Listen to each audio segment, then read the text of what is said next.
ক্যাম্পাসিয়া দিয়ে যারা video editing করেন তাদের কিন্তু স্মার্ট ফোকাস সম্পর্কে অবশ্যই জানতে হবে। স্মার্ট ফোকাস এমন একটি অপশন যেটি আপনার ভিডিও এডিটিংয়ের অনেক সময় বাঁচিয়ে দিতে পারে। যেই অ্যানিমেশনগুলো আপনার যোগ করতে বা দর্শকদের দেখাতে আপনার 1 ঘন্টা সময় লেগে যেতে পারে, সেটা কিন্তু 2টি ক্লিকের মাধ্যমেই আপনি স্মার্ট ফোকাস যুক্ত করে নিতে পারেন। এতে আপনার ভিডিওটি যেমন অ্যাট্রাকটিভ হবে, তেমনি দর্শকরাও বুঝতে পারবে যে আপনি মাউস কার্সারটি কোথায় নিয়ে গেছেন। তো কীভাবে ভিডিওতে স্মার্ট ফোকাস যুক্ত করবেন, চলুন আমি ডেস্কটপ এনভায়রনমেন্টে গিয়ে দেখিয়ে দিচ্ছি। Welcome back. আমরা এখানে ডেস্কটপ এনভায়রনমেন্টে চলে এসেছি। এখানে আমি একটি ভিডিও রেকর্ড করে রেখেছি। এখন এই ভিডিওটিতে আমরা স্মার্ট ফোকাস ইউজ করব। স্মার্ট ফোকাস ইউজ করলে আমি মাউসের কার্সারটা যেখানে নিয়ে যাব সেখানেই কিন্তু এটি হাইলাইট করে দেখাবে। তো আপনারা এই ভিডিওটি দেখতে থাকুন, তাহলে খুব পরিষ্কারভাবে বুঝে যাবেন। আমি ভিডিওটি একটু প্লে করে দেখাচ্ছি। এই যে দেখুন, আমার মাউস কার্সারটি যেখানে আছে সেখানে কিন্তু এখন হাইলাইট করে দেখাচ্ছে না।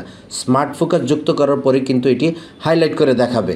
তো এখন আমি এখানে যাচ্ছি, এই যে কর্নারে যাব, দেখবেন হাইলাইট করে কিন্তু দেখাবে না। তো এই বিষয়টাই আমি হাইলাইট করব। তো স্মার্ট ফোকাস যুক্ত করার জন্য আপনি এখানে মোর অপশনে ক্লিক করবেন। যদি অ্যানিমেশন অপশনটি না থাকে এখান থেকে অ্যানিমেশন অপশনে ক্লিক করবেন। ক্লিক করার পর উপরে যে অ্যানিমেশন অপশনটি রয়েছে এখানে ক্লিক করবেন।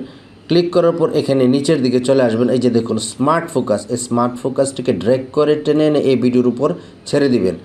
ছেড়ে দেওয়ার পর এখানে একটি পপ আপ আসবে, এখানে ইয়েস করবেন। করার পর এখানে ভিডিওর রেজুলেশন যেটি আছে তার থেকে একটু ছোট করে দিতে হবে। এখানে 1920/1000 আছে, তো আমি এখান থেকে 1280/720 করে দেব। দেওয়ার পর অ্যাপ্লাইতে ক্লিক করব। এখনও কিন্তু আমার ভিডিওতে স্মার্ট ফোকাস যুক্ত হয়নি। এখন আবার আমরা এই স্মার্ট ফোকাসটিকে টেনে এনে এখানে যখন ছেড়ে দিব তখন দেখবেন এই টাইমলাইনের মধ্যে অনেকগুলা ট্রানজ্যাকশন যুক্ত হয়েছে বা অ্যানিমেশন যুক্ত হয়েছে। আমি আবার টেনে এনে ছেড়ে দিচ্ছি।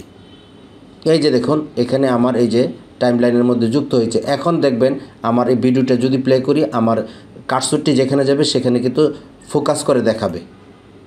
এই যে দেখুন, এই যে দেখতে পেলেন।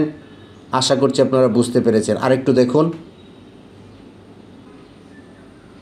এই যে দেখুন আমি ঠিক যেভাবে যাচ্ছি এতে কিন্তু আপনার অডিয়েন্সরা খুব ভালোভাবে আপনার ভিডিওটি বুঝতে পারবে।